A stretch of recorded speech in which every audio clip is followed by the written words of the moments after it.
Welcome back to F. Scott Fitzgerald's The Great Gatsby. Today we're going to be discussing Chapter 8 from The Great Gatsby, and I usually like to start with a statement from the chapter that kind of puts us into the mood of the chapter. Nick Carraway, when he's describing the people he's been spending time with all summer, Tom and Daisy and Jordan Baker, he says to Jay Gatsby, "They're a rotten crowd. You're worth the whole damn bunch put together." So in Chapter 8, the tone is set in the opening paragraph by foreshadowing upcoming trouble. Nick says he can't sleep. He feels he should warn Gatsby about something, but not sure what. So in Chapter 8, Gatsby finally tells Nick the truth about himself. That Gatsby's love for Daisy is the only thing that is real to him. And he's starting to realize that he's been obsessed with the mystique of wealth that she has. Reality is beginning to set in for Gatsby. It's not there yet, but he's starting to see it.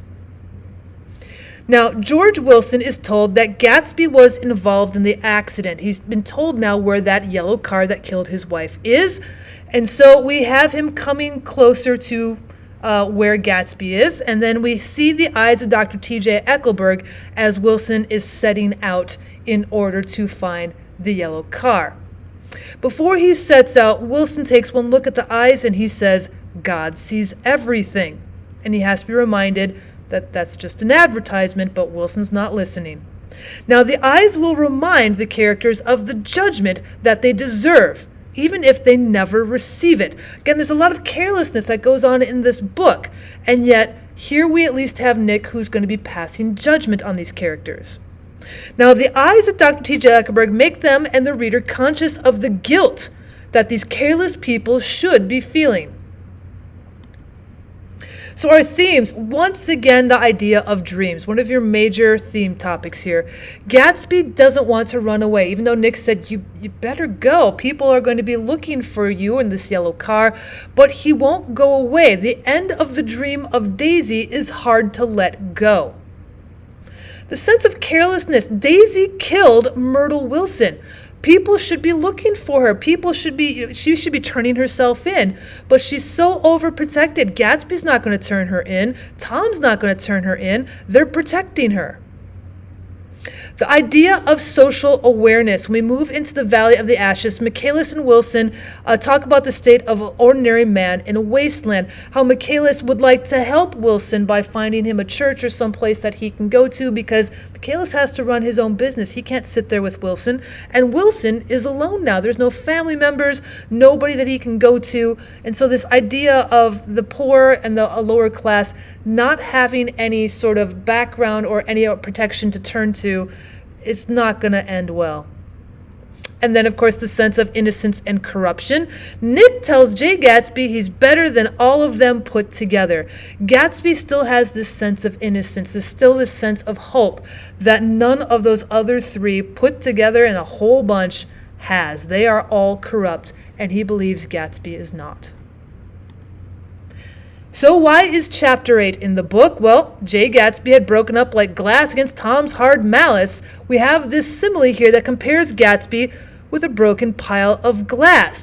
Tom has broken the image that Gatsby created. For us, for Daisy, all that Gatsby says he is and all that he hopes to accomplish is now gone forever.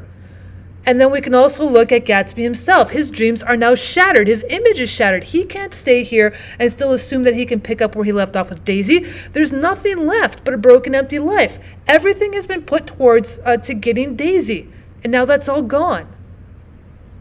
And Nick says to Gatsby, "You're worth the whole damn bunch put together." I thought at first glance, this does sound like a compliment. He is trying to be positive.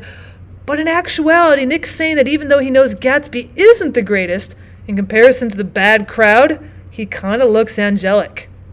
Following the statement to Gatsby, Nick informs the reader that he's glad he said that to Gatsby, although I disapproved of him from beginning to end. Remember, none of these characters are good guys. We've got the careless in Jordan Baker. We have the murderess in Daisy who's going to get away with it. We have the brute, the abusive Tom, and then we have Gatsby who tried to earn money any way he could, legally or illegally, in order to go break up the marriage of Daisy and Tom so he could be with Daisy. So he's no saint, but certainly he looks better than all of the rest put together, according to Nick. But Nick has to remind you at the end, don't think Gatsby's a saint. I disapproved of him from beginning to end. Thanks so much for stopping by for more of F. Scott Fitzgerald's The Great Gatsby. If you'd like to learn more about Chapter 9, just stay in my playlist. We'll continue on. If you'd like to go back and learn about the others, go ahead and move back into the playlist to the chapter you'd like.